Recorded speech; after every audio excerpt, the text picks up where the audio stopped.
Alright, I'm on hole number 9 of the Celtic Cup tournament. I'm in the qualifying round, Monday's qualifying round for the rookie division. And I have no notes at all on this, so I have no clue what we're doing on this hole. But I'm looking at the hole now here, and I'm thinking this little finger that's right here to the right at the very beginning of the shot, if you come there with a QB and a Titan, you can make it all the way to the green with a big dog and be on in 2. If you hit it straight forward here, even with a big dog, it's a very difficult shot to get over there. So I did catch this hole 1 or 2 times, and both times my opponent went straight forward so I could get an idea what that shot looked like. I think I went straight forward once, and I went into this right here once, and I like this shot right here a lot better. So here we're going to want to get as deep into this as possible, so it's all going to be how much topspin we can put on there and end up in that hole. Wherever you're at down here, I would recommend being at least a couple rings off, and you're going to have to blind shot it. Your ball guide's going to be leading out here, and the only thing that's going to bring it back to the fairway is some curl. So establishing how much curl to put on there is going to be the ticket. My recommendation is to find a spot out there where you can do max curl, because then you can standardize the shot. You don't want it to be one time where you put on max and the next time you're putting on a little less than max, and so you get inconsistent.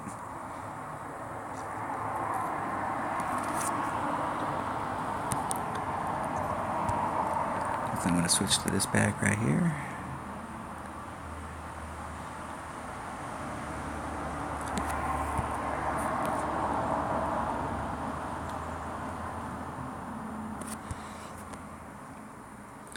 I get as far up there as I can. Take off 2.5. It's about 2.5 rings. And we can get some curl on it to bring it over to the other, bring it back around. Oh, and I hit like 65 rings great to the right, which is not good, which will put me in the rough right there. Last 2 holes, bit the big one. The way that shot was set up, I probably didn't need to put in any curl at all, and I would have ended up about halfway between where my opponent is and where I'm at. I was trying to get greedy, see if I could get farther into that hole. But if you've got a sniper, that's definitely, I think, the better way to play that's with the backspin, because you can dig a little bit farther into the hole and take out some of the inconsistency of that shot. I got greedy, that's why I ended up in the rough.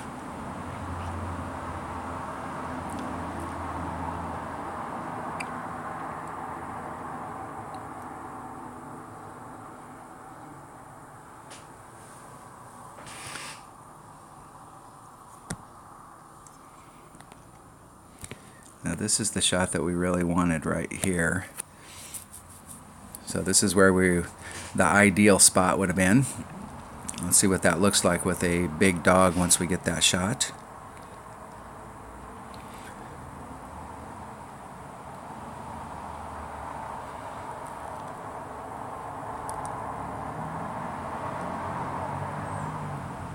So my opponent has a few options here because they brought a thorn.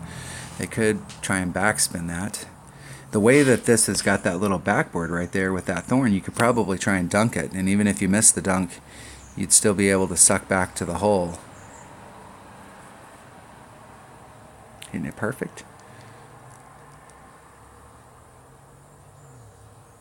Just a little bit to the left. Big green.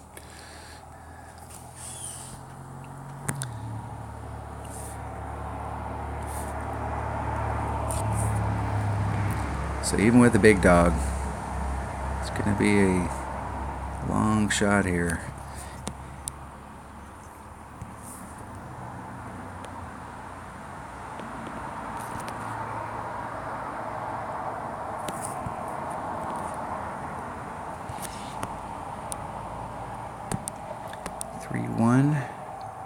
It's about 2.0, little over a ring and a half.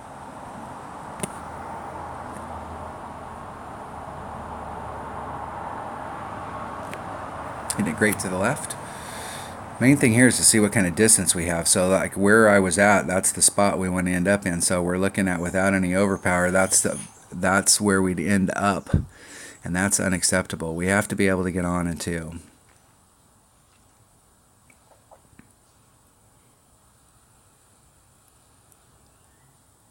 So either we're going to need to get deeper into that hole, and I left a lot of room on the table, or I'm going to have to bring a bigger ball.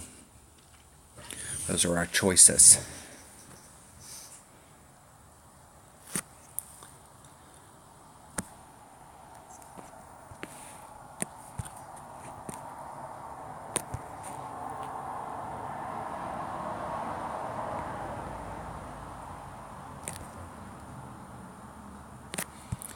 It's not going to want to give me the ball guide look there.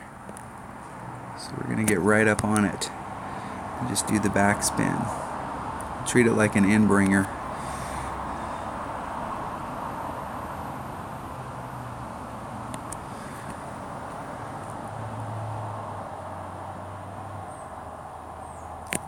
And I hit it great to the left, about 2 rings. Distance would have been just right.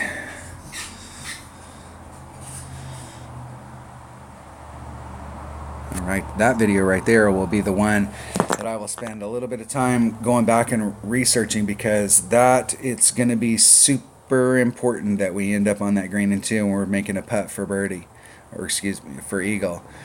And that looked like it was way short with the big dog, and that's I've been, the 2 times that I was here, I've gone for the green, and it's possible to get on there in 2. So that hole right there is definitely going to be some work, because we cannot afford on hole number 9 to have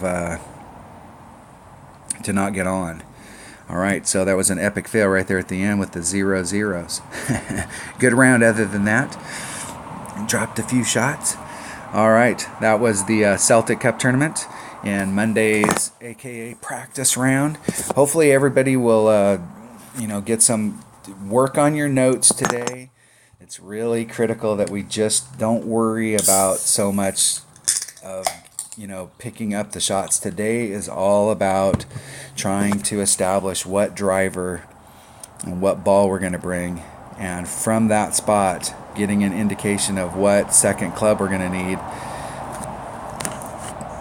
is going to be the key today. That way Tuesday you can go out and you already know what driver you're using, what ball you're using, so now you can really work on that second shot going into the green. So now you can start to work on wind adjustments, so if we need to add on wind or take off wind. So today it's all about drive and ball.